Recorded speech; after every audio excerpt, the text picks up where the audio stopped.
తెలంగాణలో కొత్త రేషన్ కార్డులు జారీ చేస్తున్న విషయం తెలిసిందే.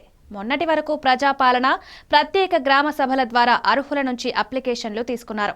మీ సేవ కేంద్రాల నుంచి కూడా అప్లికేషన్లు తీసుకుంటామని సర్కార్ ప్రకటించింది.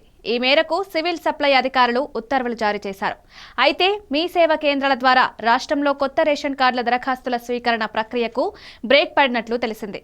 రాత్రి 8 గంటల నుంచి ఉదయం 6 గంటల వరకు పనిచేసిన ఆహార భద్రత సర్వర్ ఆ తర్వాత నిలిచిపోయింది. ప్రస్తుతం ప్రజాపాలన కార్యక్రమంలో సమర్పించిన మాన్యువల్ దరఖాస్తులను పరిశీలించి ఆ దరఖాస్తుల ఆధారంగానే కొత్త రేషన్ కార్డులను మంజూరు చేయాలని ప్రభుత్వం ఆలోచిస్తున్నట్లు తెలిసింది. అందుకే డూప్లికేట్ ప్రక్రియను నివారించేందుకు మీ సేవా కేంద్రాల ద్వారా మరోసారి కొత్త దరఖాస్తుల స్వీకరణ నిలిపివేసినట్లు సమాచారం. ప్రజాపాలన, ప్రజావాణి అప్లికేషన్ల డేటా ఎంట్రీపై వివరణాత్మక సూచనలు త్వరలో జారీ చేయనున్నట్లు తెలిసింది.